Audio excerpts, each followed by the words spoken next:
Good afternoon, everybody. Like to call to order the meeting, the Legislative Committee meeting for June 3rd, 2025. His Worship the Mayor is away, so I'll be filling in as Deputy Mayor. And I'd like to call this meeting to order at 3:06 p.m. First off, we'll be looking for the adoption of the agenda. Is there any additions or deletions? None? As I see that, all those in favor? Oops. Motion to adopt agenda, sorry.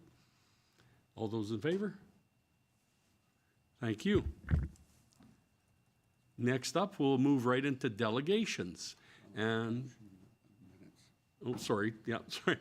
You could tell I'm unexperienced at this. So we'd be review the adoption of the minutes from our last, looking for a motion to adopt the minutes from our last legislative meeting from May 20th, 2025. Councillor Rudick makes that motion. Any errors or omissions? All those in favor? Carried. Now we will move into delegations. And today we have, forgive me if I say this wrong or correct me please, Larissa Rainier? Renier, okay, from the Vegreville Pride Committee. You may step up to the podium and offer your presentation.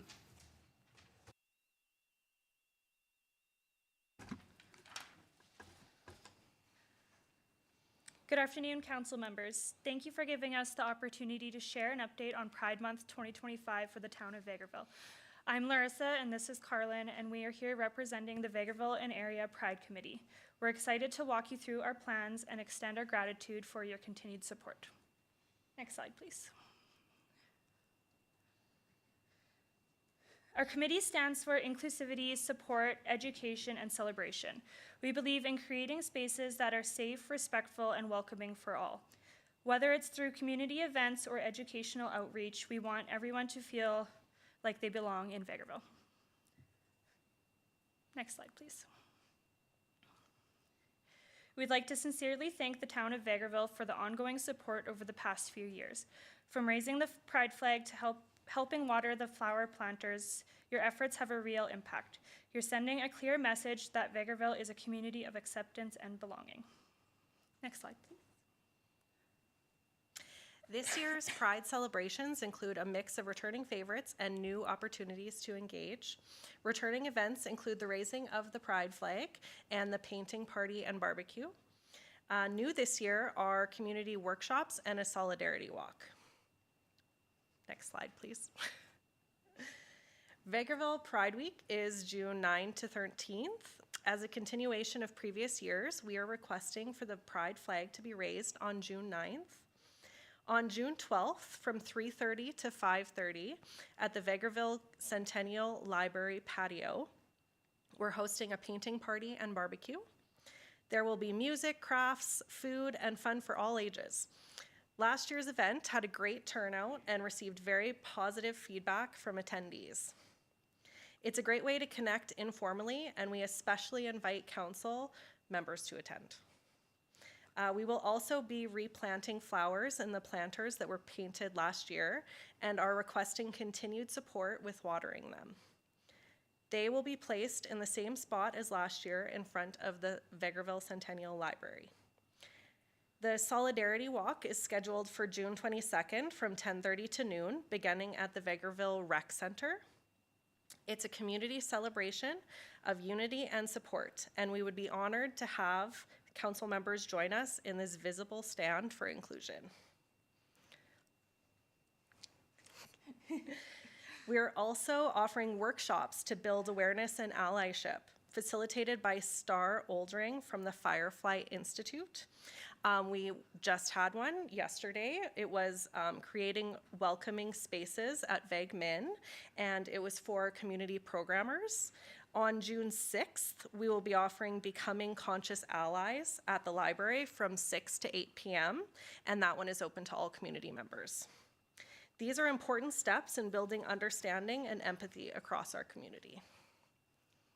Next slide. We warmly invite all council members to attend our events. Your presence truly makes a difference and shows our community that inclusivity matters at every level. Next slide, please. In closing, the Pride Committee thanks you for your partnership and support. Let's keep working together to build a welcoming Vegreville where everyone feels seen, safe, and celebrated. We're looking forward to a vibrant and meaningful Pride Month 2025. That's it. Well, thank you very much for your presentation. Any comments from council? Go ahead, Councillor Warawa. Okay, it's on. Anyways, thank you very much. I just had a couple questions, just on your new event for the Solidarity Walk. Is it something that people are pre-registering, so you know how many? Is it something you're anticipating is like sidewalk, or is it like roadway? Just because sometimes when there's some groups that's requiring like closures of, or if it's crossing certain areas, coordination with the police or whatnot. So I'm just kind of wondering what you have for that. So that one is not planned by us. It kind of through the Pride Committee, but it's through the town of Vegreville. Recreation. Yeah, recreation. So through Molly. But it is planned just on the sidewalk. So they're going to be meeting at the rec center. It's 1.5 kilometers just on the sidewalks. And I think they have coordinated with bylaw to have an officer kind of following for safety. And sorry, and no pre-registration. It'll just be drop in, whoever kind of shows up. Yeah. Thank you. Okay, Councillor Riddick. Thank you very much for the presentation. Appreciate that there's some new events this year. I'm not sure that I can attend either of these, which is unfortunate, but hoping that you'll have some good response from the community. Is there a way for folks to be able to get a hold other than the email, or is that the best way for anybody that's interested? We also have our Facebook page as well. It's the Vegreville and Area Pride Committee, just right on Facebook. But any direct questions can just be through email. Okay, perfect. Thank you. Any other questions of council? No? No? Okay, well, we thank you for your presentation and wish you the best on Pride Week 2025. Thank you so Thank much. you. Have a great day.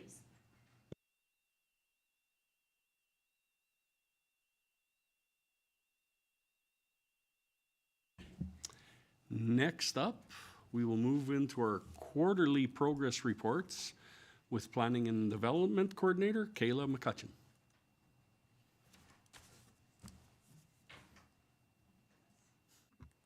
Hi, guys. What are you seeing first? I have a little bit. What are you putting up first? Do you have something for me?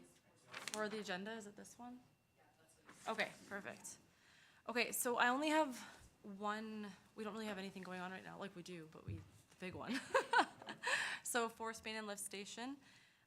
Strategic goal is growth, quality of life, and infrastructure. This was a budgeted project. We are on track, and it's almost done. We started in January of 2024.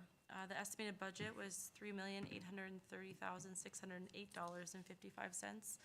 And we cost to date, including engineering, everything, contingency, we're sitting at $3,747,952.51. So a little update, the force main replacement is 95% complete with spring cleanup outside the lift station underway. After the original scope of work was complete, the manifold on the second floor of the lift station started to leak within 2 locations. Prior to the replacement of the force main, we had non-destructive testing done on all the manifolds within the lift station and the areas that were not a part of the original scope of work, which all had ample life remaining. After the lift station was complete, the manifold started to leak in 2 different areas, and we did get them patched, but then they kind of still continued to leak. What that leak was, so when the NDT was done, they don't do it on the entire pipe. They just, on the manifold, they just do certain areas.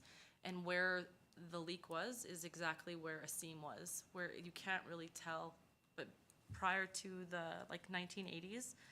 So it's called lamination. So the leak started within the lamination area, which are planes of non-fusion within steel plates that typically occur during the pipe manufacturing process when discontinuities in the plate steel are rolled out and flattened.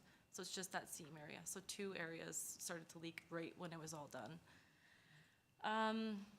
QQR Mechanical was the one who did the lift station work when we did all the upgrades. So we got them to come and provide us a quote on replacing the manifold, the T's and the flanges, and then with available contingency, we hired them to replace the leaky manifold. So that is now complete, and while the manifold was being replaced, we had to hire Pipe Tech Rentals to provide 24-hour bypass pumping to keep the lift station in full service during the repair. So the cost of that repair was $60,062.40, which we used our contingency for that because we had some remaining, and we still have some left over. We're just under 4,000 left in contingency, so we didn't put us over anything. The next steps, once spring cleanup is complete, the force main replacement will be 100% complete.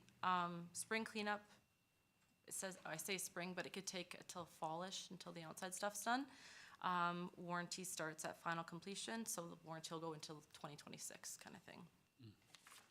So that's it for that project.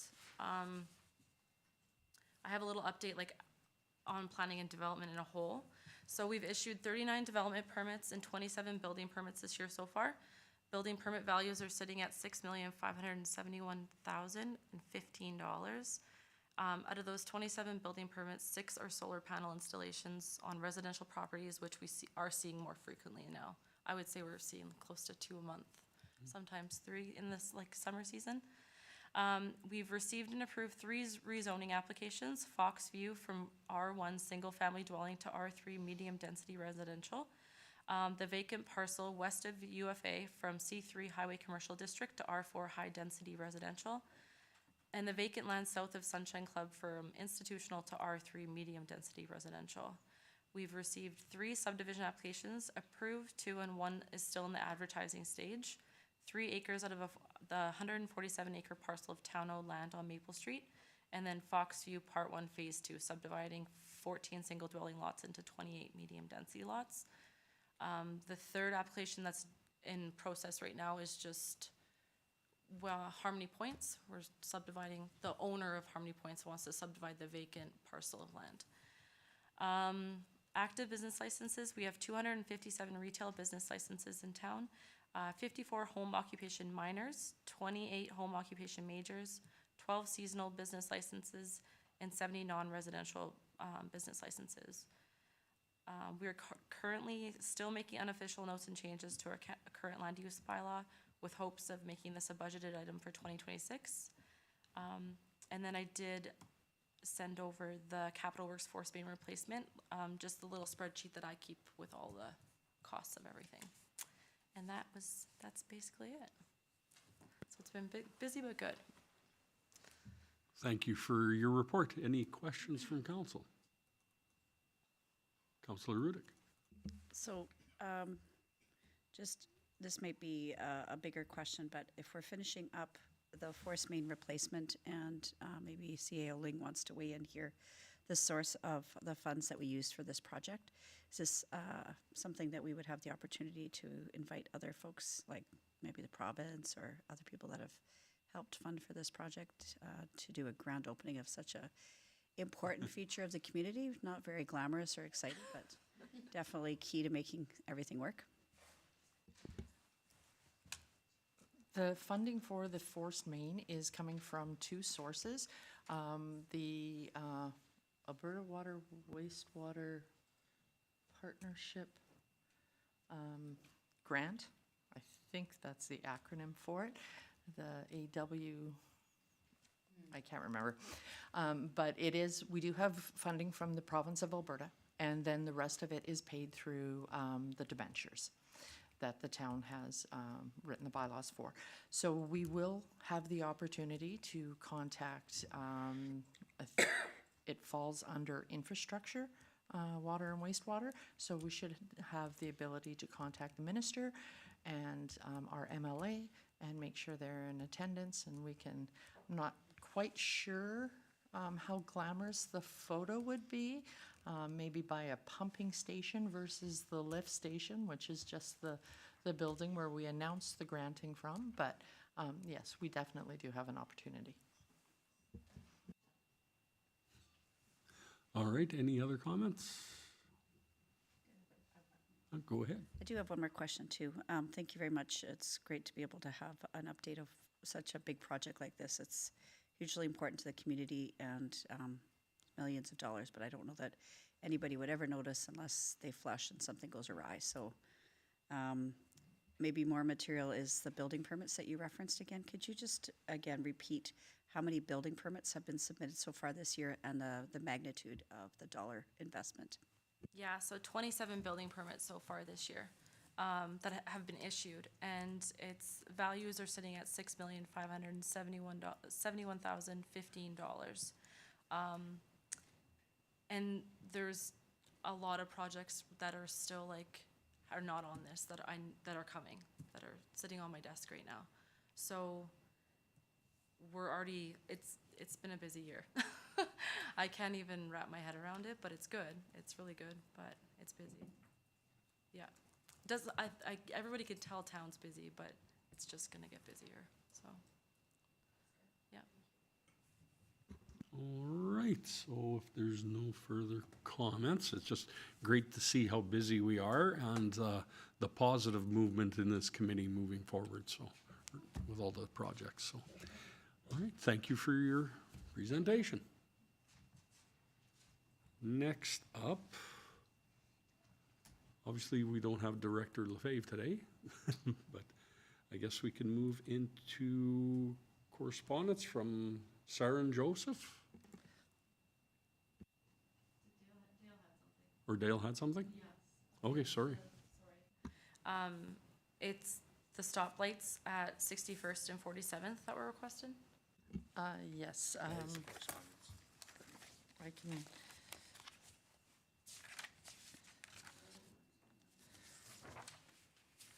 Did you want? Oh, you can read it if you want. I can if you want me to. All right, I'll go through the correspondence and then I will have our Planning and Development Department answer some of the questions. So this email from Sarah and Joseph came in, and it says, I am writing as a concerned resident of 47th Street and 61st Avenue to formally request the installation of a four-way stop sign at the intersection of 47th Street and 61st Avenue. Over the past few years, our neighborhood has experienced a noticeable increase in traffic volume. At the same time, there has been significant rise in the number of young families moving into the area, resulting in more children playing, walking, and biking near this intersection. Currently, there are no stop signs or traffic calming measures in place at this location on 47th Street, and many drivers travel through it at high speeds, especially coming from Golf Course area, Range Road 145, creating a safety risk for both pedestrians and other motorists. With more children walking to and from school or playing outside, the lack of a stop sign has become a serious concern among residents. We believe that placing a four-way stop sign at 47th Street and 61st Avenue would improve visibility, reduce speeding, and enhance safety for everyone who uses this roadway. Moreover, I would like to raise a serious concern about ongoing traffic safety issues in the playground zone located along the same 47th Street and 59th Avenue. Despite the clearly posted speed limit signs, many drivers continue to travel well above the limit, putting children and pedestrians at risk. This area is heavily used by families, especially during the afternoons and weekends, and the current lack of enforcement is creating a dangerous environment. As I requested above pertaining a four-way stop at 48th Street and 61st Avenue, this stop sign will significantly reduce the speed of incoming traffic from the 80-kilometer-an-hour zone on the Golf Course Road entering town proceeding to play zone, as well as the outgoing traffic towards Range Road 145 that speeds through the 50-kilometer-an-hour zone immediately past the play zone as if it was 80 kilometers an hour. As a resident and member of this community, I respectfully urge the council to consider measures to address this issue. Some possible solutions could include increased police presence or speed enforcement in the area, installation of radar speed signs to alert the drivers of their speed bumps or other traffic calming devices, an additional signage or flashing lights to draw attention to the playground zone. Our children deserve to play and travel safely within our neighborhoods. I hope that the town will take proactive steps to ensure safety of all residents, especially our youngest. Thank you for your time and consideration of this request. I would be happy to discuss this matter further or gather additional community support if needed. Please feel free to contact me. Sincerely, Sarah and Joseph. I'd like to thank Sarah and Joseph for his letter. So does anybody have any comments that pop out to them right at this moment? Go ahead, Councillor Lemko. I can certainly see the concern this gentleman would have with the speed of that traffic coming through there. It's noted that doing the 80, and you could see by watching it if you're on the walking trail and such that it's pretty evident there's a lot of a speed going through there. I would refer back to maybe our municipal enforcement or administration to see what we could do. Maybe moving the signs further back, slowing it down to 50 sooner than where they are right now, because you come into town at 80 and then you hit the 50. I think it's important that we look at this from a community perspective, and I thank Mr. Joseph for writing the letter, and maybe there is something we could do with that corner. Councillor Barry? Yes, thank you. I'll echo that sentiment. I do know, living over in that area, that traffic does move kind of fast on that area. The questions that I would want to have looked at is the aspect, if I recall, the 50 zone starts after that intersection, I believe. And I don't know, could it be answered, is the range road prior to that intersection within town? Because I don't think I think that's county, and then we wouldn't be able to move our 50 zone north of that intersection. So the aspect is that I've come down that road and I have to remind myself as I'm going through the intersection that the speed limit is changing because I've now entered town. So I think that's going to be a situation where we may have to be looking at a little broader than this, what the town can do in order to try and put four-way stop signs on that intersection. I think that's might be a question mark as to whether that intersection is technically in town or out of town. And I think that's one of the things that we need to have assessed as to just where we're at on that. But I do know when we come down to that playground area, we've had that speed detector sign up there that posts how fast you're going. And I know that that in itself isn't a deterrent. It notifies people that they're traveling too fast, but whether or not it really actually slows people down, so I think it is very worthwhile to take a little broader look at just what can take place there in terms of trying to slow traffic down coming through. I'm more concerned about the playground area.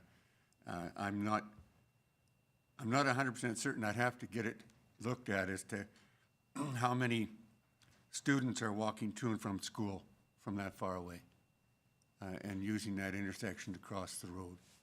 So I think that's something that needs a little bit more information, particularly as to whether that intersection is in town or out of town, or what combination is needed to be.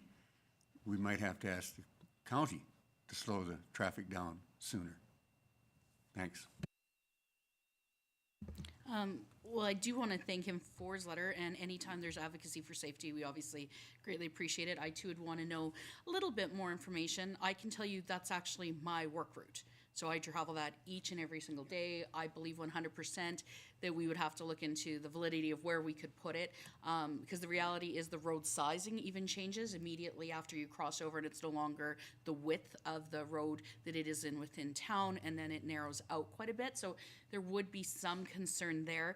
I too would be happy to take a look at what could be done. I know we did, as you mentioned, have had everything from flashing lights and whatnot.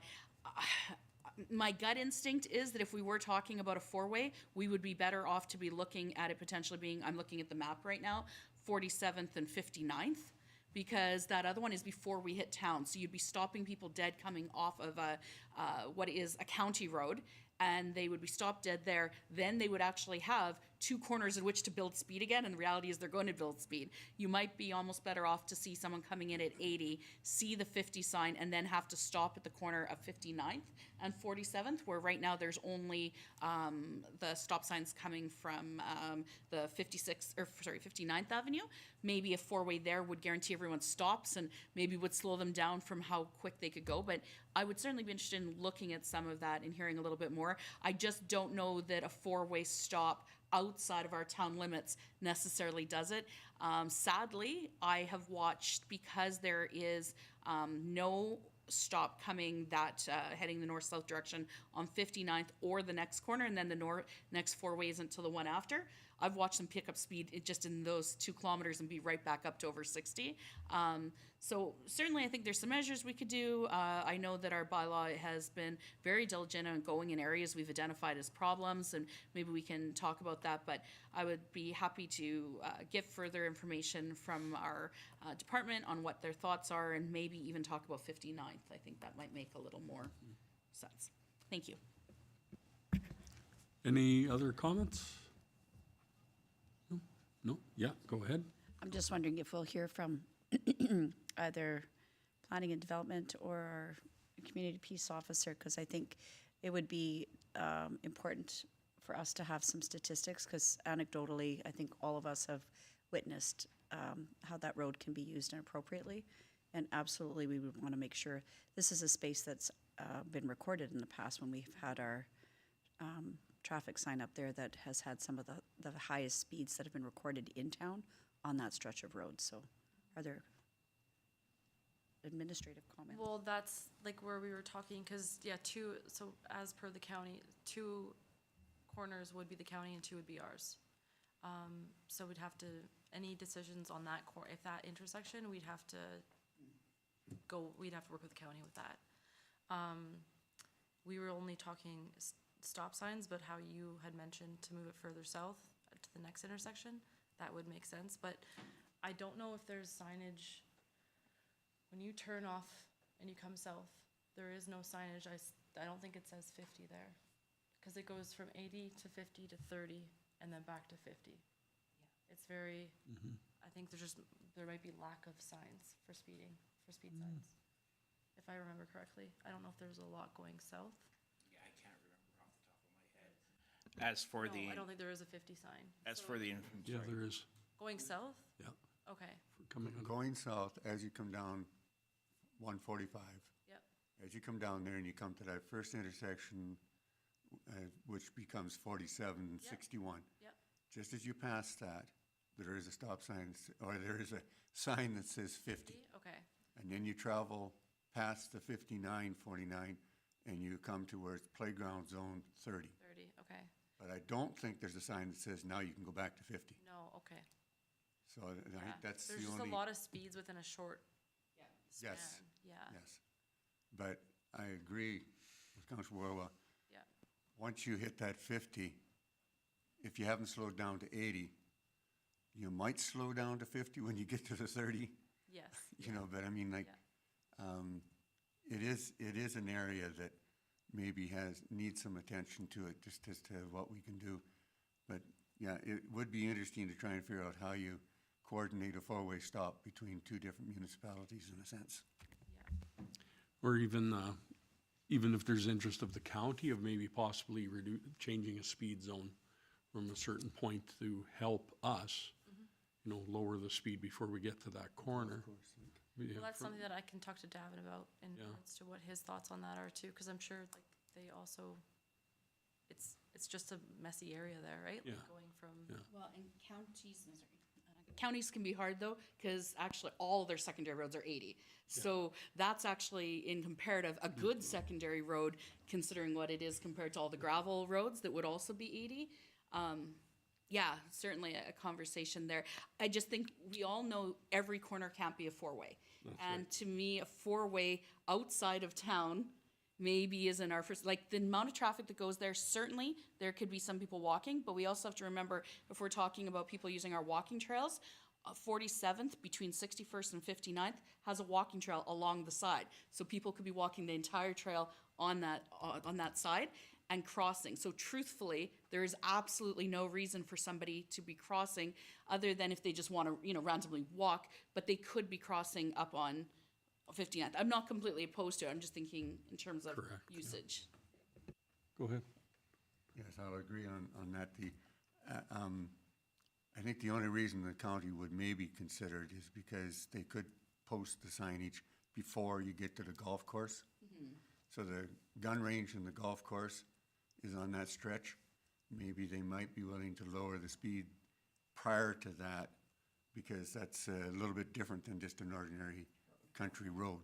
That might be the only justification for them to look at reducing speeds so that when you get to that intersection, you're supposed to only be doing 50. That might be one of the solutions that could work for us. Go ahead. Yes. Patience. Thank you, Deputy Mayor. So we have received a letter as well, and enforcement will be increasing their, we'll be grabbing some data and finding out, how long the officers are going to be there for, what kind of speeds they're showing. Most of it seems to be coming in from the north, heading into the south. But yeah, we do see the increase as well coming from the other side. So there are many different actions that the council could take here today or gather the more data, the signage being one, but that, remember, the playground zone's coming from both sides. So do we increase more signage? Do we have the speed bump? Is that an option as well? There are definitely different options there, and we can come up with some solutions as a whole, working between planning and development ourselves and infrastructure and the county, and hopefully have some more raw data. We have removed the sign there currently, but that's because it's only going from one side of that playground zone. It's not catching both signs, and we're reallocating those speed signs to other areas to get different data as well. So enforcement will be increasing there for the next little while, and we'll grab some data there, real-time data, and then hopefully we can see what the trends are and everything on both sides of things. All right, thank you. Obviously, a few tickets might make things disappear a little bit, and don't be easy on the warnings, just write tickets. So, Your worship, I wish that was a solution in all our avenues of things, but peace officers, police officers, Alberta sheriffs are still writing tickets to this day, and it's been going on for a number of years. yeah. Okay, thank you. Well, next we will move into, Director Saskew isn't here, but CEO Ling, do you have anything for Director Saskew? No, not for Director Saskia, thank you. Okay, then I guess we'll move into your portion of the meeting. All right, before you is a memo regarding the information, excuse me, the information that administration has gathered since the last discussion on urban hens. So at the May 12th, 2025 regular council meeting, Town Council reviewed correspondence from resident Jessica Melstead requesting council's consideration to approve an urban hen pilot program for the town of Vegreville. Administration has researched and contacted more than 60 Alberta municipalities to determine the best practices and potential challenges associated with implementing an urban hen program. Of the 63 cities, towns, and villages researched by administration, 63% have implemented an urban hen program, 30 rural communities, 10 urban communities, based on municipalities of comparative population sizes to Vegreville. 50% permit urban hens. If consensus of council is in favor of drafting an urban hen bylaw to implement a pilot program in Vegreville, council should consider the following. General provisions, that only hens be permitted, no roosters. Hens should be permitted for only personal egg collection. Slaughtering or selling of eggs should not be permitted. A pilot program could run 1 to 2 years and be reassessed based on demand, complaints, public feedback, and municipal enforcement workload. If the pilot program were successful, some municipalities require successful applicants from the pilot program to become mentors. Some municipalities have made it mandatory that new permits will only be issued to those with an approved mentor. Licensing. Required applicants to have an approved chicken coop determined by the land use bylaw, development permits, and periodic inspections. Requiring written consent of the property owner if the applicant isn't already the property owner. Requiring notification and written consent from neighbors. Neighbor impact assessment. Some municipality Some municipalities require the neighborhood impact assessment be conducted every 3 years.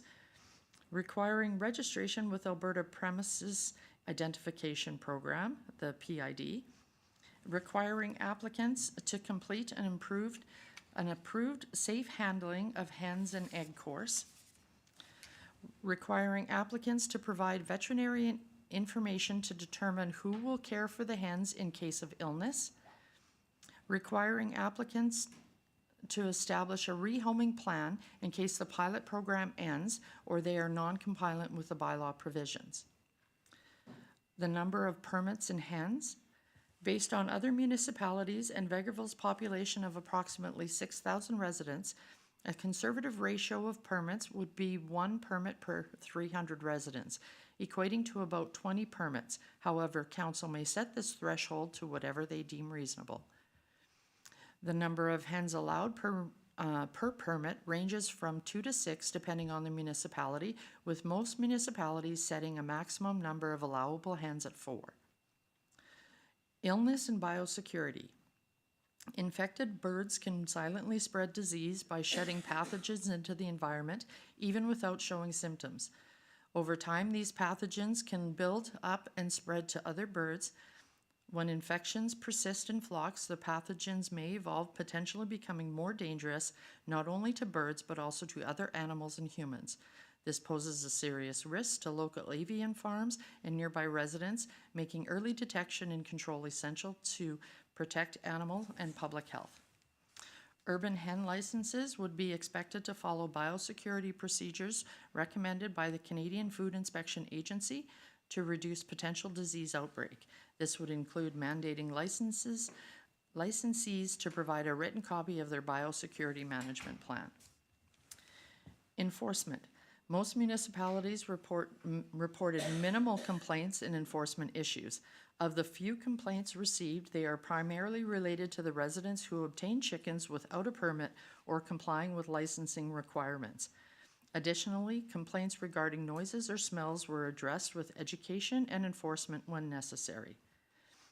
If council decides to proceed with an urban hen bylaw, council will need to review and amend the land use bylaw, responsible pet ownership bylaw, community standards bylaw, and solid waste bylaw to align with the proposed urban hen program. Council has also requested information relating to backyard beekeeping. Administration confirmed that 17 out of the 63 municipalities allowed for beekeeping. Similar to urban hens, permits will only be granted to those who register with the province, complete an approved beekeeping course, complete a neighborhood impact assessment, and comply with the appropriate setbacks for the hives. Some municipalities noted permits are more difficult to obtain because of neighborhoods citing bee sting allergies during neighborhood impact assessment process. So today, the options for council may accept this memo for information only. Council may request more information from administration for further discussion, or council may instruct administration to draft a bylaw for urban hen pilot program. And on that, regarding illnesses and biosecurity, administration has reached out to the Vegreville Vet Clinic, and they do they do care for chickens. we didn't ask about specific birds, we did ask for chickens.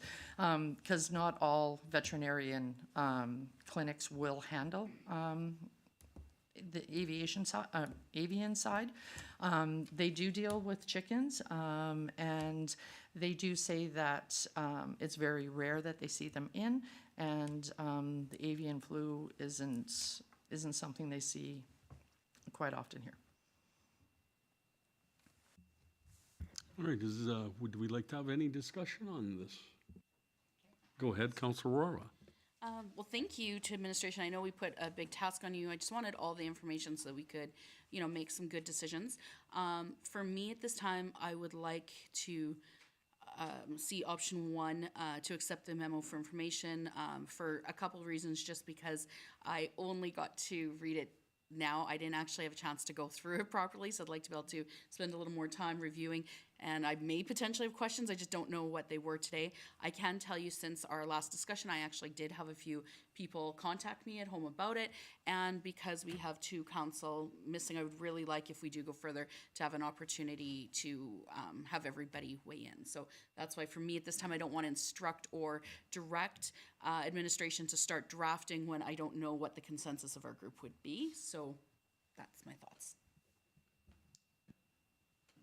Gerald, or Councilor Lemko, sorry. Yeah, I concur with that, Councilor Raw. I'm not opposed to this. And again, we'd have to have the consensus of council to proceed. So I would defer to having our other two members and discuss it further. But I'm not opposed to having backyard chickens. So that's, falls under number 2 then. We're gonna have That'd be- more discussion. Yeah, more than likely. Okay, eventually, maybe. Councilor Rudick. Thank you very much for doing this additional research. I appreciate that. We talk a lot about affordability these days, and just taking a look at some of the data from the most recent federal election, that is definitely something that keeps coming up time and again, regardless of what your political bent is ensuring that affordability is part of the equation. That was something that came up a lot actually at FCM this last week, is talking about supporting residents in their pursuit of attaining a good life. For those of us that grew up on a farm, chickens are not as charming as the eggs they produce. And if that was your misfortune as a kid, as your task on the farm, some of us still have trauma from that and still like eggs. All that to say, I have been interested in supporting residents. I appreciate that there would be more required here than just, for example, if you lived in a farm. There's much more to consider in terms of neighborhood proximity, and the education piece I think is actually really interesting. I did actually talk to a number of council members from other communities that have these education courses and require that mentorship that has been successful.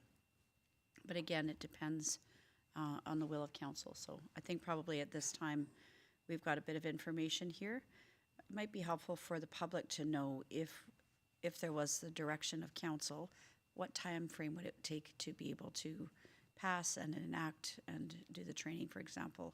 This is not something that could happen overnight just because it's a complete change, and there's a number of different pieces of our town legislation that would need to be touched. Do we have an idea of what it would take if we were in favor of it at some future point, how long it would take to pass? It's going to take, in all honesty, it's going to take a couple months just for the process alone. But with the fact that there's so many other bylaws that we have to touch, they are going to have to be rewritten. Unfortunately, even if we got the if council gave us the go-ahead right now, we would have nothing ready till for this summer. It would be looking at starting the program spring of next year, because there's lots of things that we also have to go through. Of course, keeping in mind that livestock isn't really our specialty as well. There are some questions that were brought up just during our inquiries and stuff like that. Like a lot of the communities, in order for you to get a an urban hen, they have to be already 6 months old. They have to be to the stage where they're laying. Well, then, where do you get, if you can't get chicks, where do you, like, so there's a whole bunch of stuff that we will have to do a lot more research on, and then touch all the other bylaws, the biggest one being the land use bylaw, which is gonna be up for, I think they're gonna start on the land use bylaw next year, so.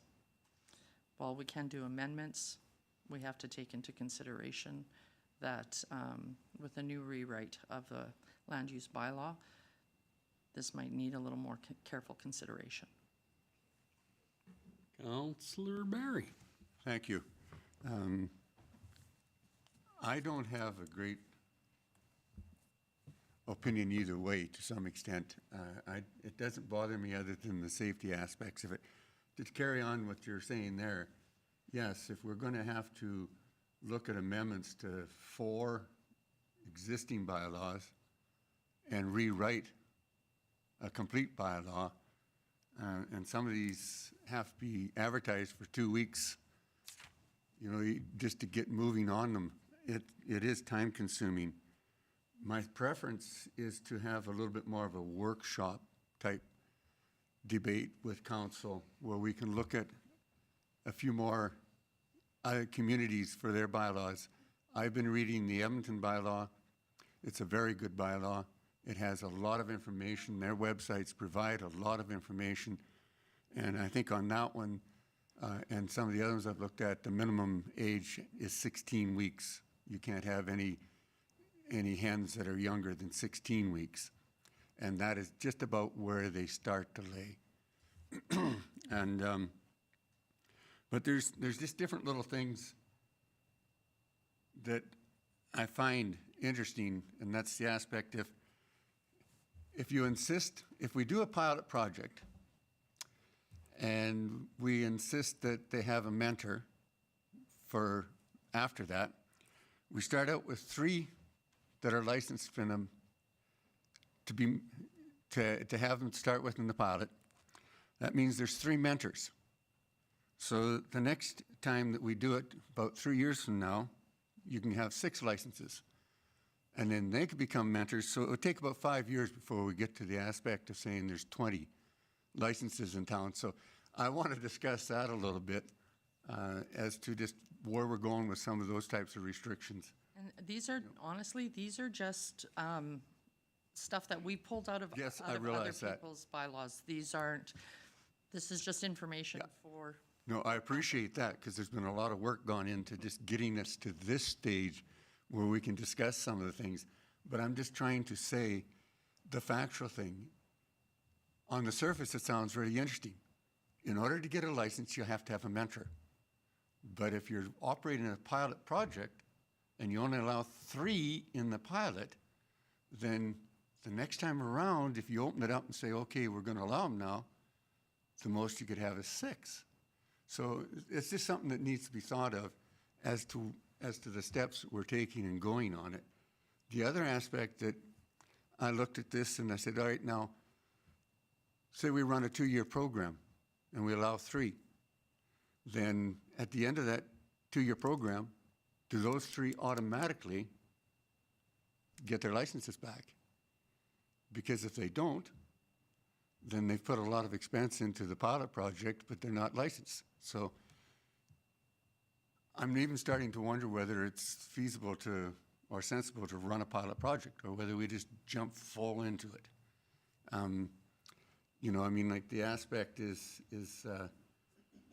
if we say 3 and there's 15 people that are interested, how do we choose?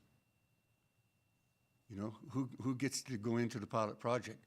And those are the sort of things that I'm looking at as to, it doesn't matter what you do, you're going to have a few happy people and you're going to have a bunch of unhappy people. You know, it's a difficult one to actually look at in getting into it. Just to take one step further, because bees are mentioned here again, I'm less enthused about the idea of keeping bees. The literature, scientific literature, is still waffling as to whether non-native honeybees are competitors against native pollinators.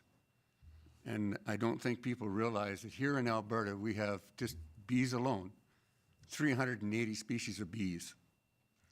And I look at the trees that flower in my backyard, and I'm amazed at the number of different species of pollinators that are around those flowers. I don't think we need honeybees as pollinators. So the question would only be if we're allowing them so that people are getting the honey. You know, I think it's the aspect of the argument that we need more pollinators. What we need is less and fewer pesticides. You know, so I mean, like, the crops do pretty good out there, but people don't realize that there's many, many pollinators, not just bees, ants, moths, butterflies, even birds. So I'm not too in favor of expanding this discussion into bees. But the one on chickens, backyard hens, I think that I would probably lean towards the Edmonton bylaw and look at what they have put in there, because they've got a lot of good safeguards in that. And they have it broke down, their information is broke down really nicely. So maybe we can bring it back when all of council is here and take a look at a few of these a little more closely in order to try and suggest how we draft ours if that's the direction we go. Oh, go ahead, Councillor Rohrer. Sorry. As it stands right now, does our municipal enforcement have the capacity or experience to be able to enforce this type of inclusion in a program if we're looking at it? I mean, talked about some of that under the enforcement here, but it was more what's reported on here is the outcome of enforcement, what people are asking enforcement to engage with, or what kind of disorder might come from having chickens. It's what I'm looking more at is whether or not we have the capacity and the experience to engage with the public or their hens.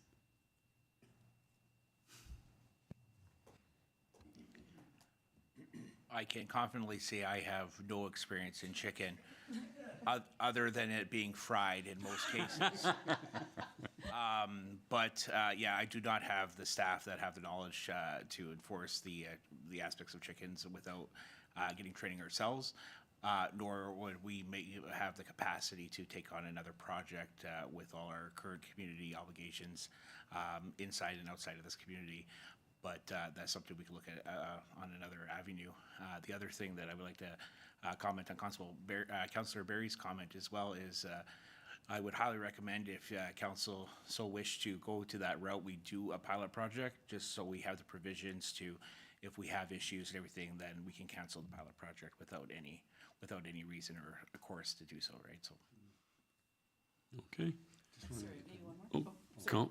His hand up first, Sure. definitely. I just wanted to add one more comment on the avian flu, the bird flu. There is a confirmed case in Alberta right now. It's in domestic chickens. So it is around.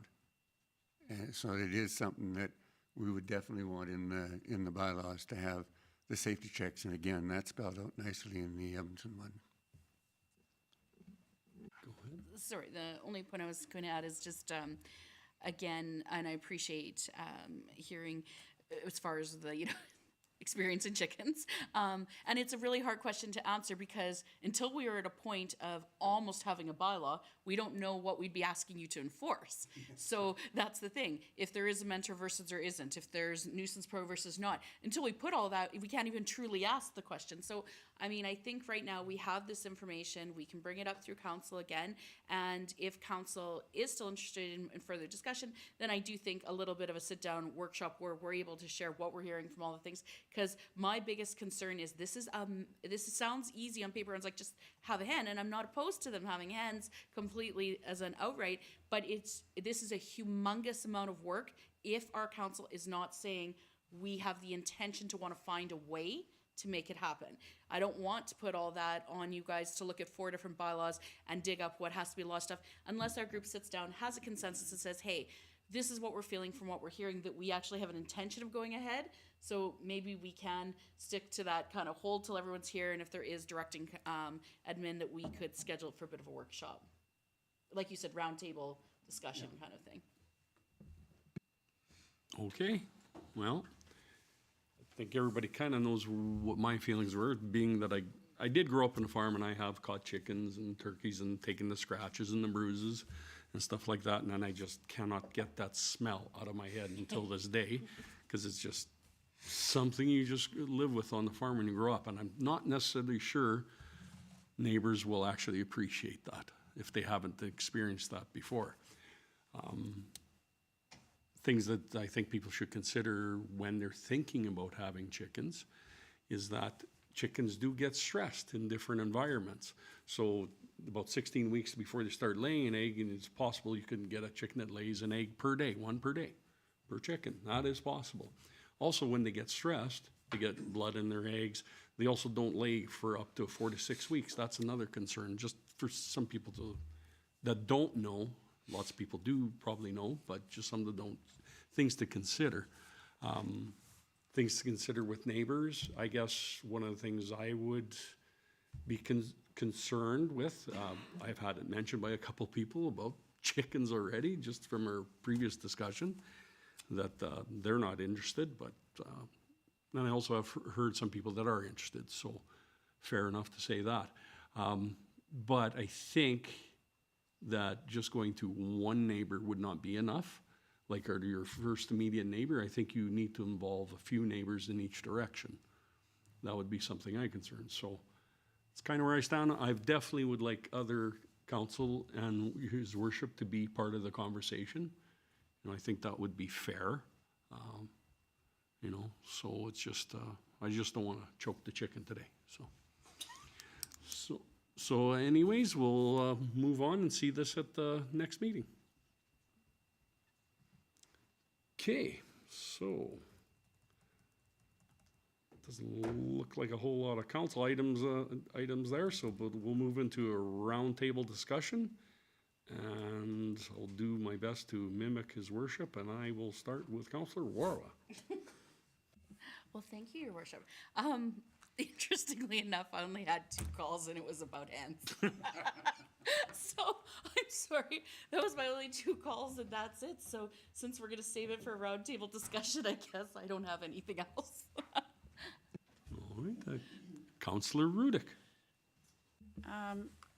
Just had a couple things that have popped up just from attending some of my regular committee meetings, and happy to be able to have a bit of a offline discussion with some of the health services that are being offered in the community as they relate to some of the transportation offerings, and being able to make sure that we continue to have good conversations so that our residents are able to attend medical appointments, be able to go freely back and forth between the hospital and their home if they so need, or any other appointments as well. So again, I just would encourage anybody that's interested in being part of that discussion. We are always looking for volunteers to a number of our various boards, including Vegreville Transportation Services Society. And again, I'm not sure, I'll direct this towards administration as a question during this report. We've talked about having one location where we have all of the boards that we have, as well as the vacancies that we have. So I'm wondering if there is a launching page that could have vacancies are advertised, but do we have the committees and who's a member of each of those opportunities as something that lives on our website?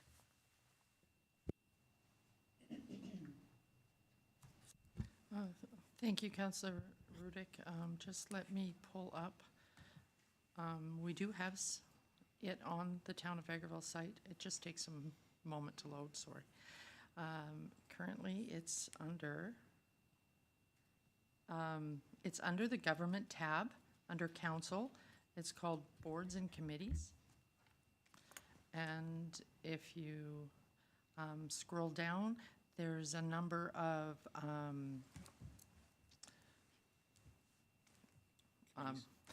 There's a number of bars that you can open up that lists our current vacancies.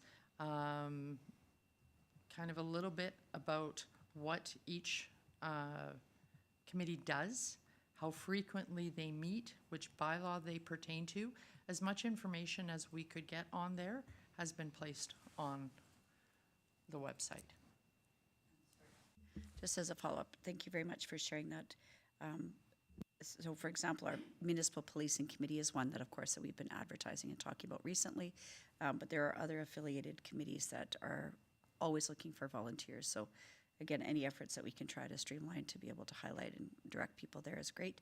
I'm glad that that's all collated in a way that's fairly quick. A few clicks, you can get there. And want to make sure that we continue to elevate the status of some of these hardworking volunteer groups that we support as council. Thank you. Okay, Councillor Barry. Thank you. I really haven't had a couple of discussions about the hands and a few inquiries about the development around town, and just trying to encourage people to understand that we are moving forward with developments in the Prosperity Park and housing developments in town, and that the town is booming and growing, and I think that that's a good positive aspect. So nothing really to mention other than a lot of people having a desire that I wish it would rain because the grass is dry and the hay crops are not coming along too well, but I guess I don't think I can get council to pass a motion to save rain, but we could try. Thank you. Councillor Lemko. Thanks, Deputy Mayor. Been an interesting week. I don't know, by the sounds of it, there wasn't a lot of discussion with the rest of my colleagues on the rezoning bylaw, but I did take it on the chin this week. I had multiple residents corner me or have their feelings addressed regarding the rezoning by the Sunshine Club and the Cenotaph. It appears to be a contentious issue with many residents in the community, not those just living beside there, but those living across the tracks. And it's just very challenging because those people did not attend the public hearing, and it was all hearsay on a lot of it. The facts are difficult to communicate because there's so many reasons and stuff. So I wish the community be a little more patient to jump into conclusions. But change is hard. I know that. Anything, Foxview is an example. Contentious, and that won't stop. I imagine when we build the road, there'll be more people complaining. And then it's just like everywhere we go to try and grow this community, we're met with roadblocks by residents who don't like change. It's sleepy Vegreville, and for change, it used to be a quiet place. Everybody knew everybody, and now most of us don't know everybody. In fact, none of us know everybody in the community, and there's lots of strangers. And we just rezone something, and it's like whacking a hornet's nest with a stick. And all the hornets come out and buzz around town, and like I must say, it's just been a challenging week for that zoning, plus other Foxview is an issue still, number of people, but we'll get through it. And there is a municipal election coming up in October. And I'll be happy to sign a nomination form for someone who's phoned me and requested a conversation regarding rezoning and all that in a more aggressive way than normally you would ask. So, yeah, I'll sign your form. That's my report. Thank you, Councillor Lemko. Well, for myself, I've taken a couple of calls on the zoning as well and tried to explain it to the best I could, and hopefully everyone came out with a better understanding. Some still disagree, and that's fine. Everyone's allowed to disagree or agree with whatever they like, and that is fine. As long as we're respectful to each other, that is perfectly fine. It's where disrespect doesn't deserve an answer. So just everybody keep it respectful when we're talking. It's fine. We're open to talk to anybody as a group. So another big topic here, a couple of things I got asked today. What's new in Vegreville? And probably the most exciting thing I had to talk about was the forced main sewer getting completed. Because actually they didn't hear about it once in the time that it's been going on. So something that's really important to our community gets no attention at all. And the most contentious stuff that doesn't really push your community forward seems to be the biggest deal. But I guess we'll take it on the chin, and I got big shoulders. You can keep on smacking me in the face with whatever you got. So, and another thing that people are talking about is the wind and the broken branches and the broken fences. I know I'm fixing my fence twice already, so I guess I wasn't a very good carpenter when I built it 20 years ago. So anyways, that's all I have, and we can go into our director highlights. Do you have any for us? I don't have any director highlights. I don't have any directors here today. Sure, fair enough. But I'll just continue on. I don't have a lot for my own CAO highlights. It's been a little busy here, and then I had the opportunity to go to Ottawa with council for FCM, so that was a wonderful experience. Learned quite a bit. But I would like to just remind council that on Wednesday, June 11th at 1:30 p.m. is the grand opening of the edible orchards that were planted in Pesinka Park. And our MLA, the Honorable Jackie Armstrong Hominiuk, will be attending. She's RSVP to bring greetings. So we should hopefully get a nice turnout out there for the orchard. Awesome. Okay, well, our upcoming events, I guess, annual fly-in pancake breakfast at the Vegreville Airport this Saturday, June 8th. For any of you that haven't had a chance to get out to that, it is fantastic. You get to come in there early and you watch the airplanes and the different styles that come in, land, and have a fantastic breakfast. It's a great little community event, and if you haven't been, check it out, because this Saturday morning you're going to hear all these planes start buzzing in real early in the morning, and it's quite something to see if you get a chance to get out there. Upcoming is obviously our council meeting this coming Monday evening. And Alberta Muni Summer Municipal Leaders Caucus, June 11th, 12th, 25th, 26th, 2025. Those are in different locations, I do believe, on those days, depending on which. Yeah, at different locations, so depending on what you've registered for. Fair enough. Another good thing happening in our community, annual Municipal Beyond the Bin Recycling Roundup, June 14th. Definitely go to our town website. It'll tell you a little more about it. It's a fantastic thing to do by recycling and rounding up some of the things you could bring to the recycle center down by the bottle depot for that day. Also, Father's Day coming up, Veg Auto Industrial and Bumper to Bumper Father's Day event. So it's the fantastic car show that they put on, along with the demo derby. There's lots of things for the kids as well to view. There's a train collection that comes out there, and the kids see working trains, and a lot of interesting antique vehicles and trucks and tractors and motorcycles and things that go vroom for all the families. So, and then our legislative committee meeting coming up June 17th, and there will be another town council meeting June 23rd. I don't see any items for closed session. Is there any other business, council? Councillor Lemko, like to add? Yeah, just, Your Worship, a clarification on the fly-in breakfast. You mentioned Saturday. Is it actually Sunday? Oh, hang on. Sorry, It June says 8th. the 8th. Yeah, June 8th, sorry. That would be me, sorry. June 8th. You know, I thought, I was hoping it was me because I can make June 7th. No, sorry, I stand corrected. June 8th. June 8th is a Sunday, correct. Any other business of council? All right, well, I will adjourn this meeting at 4:16 PM. Thank you for watching, everybody.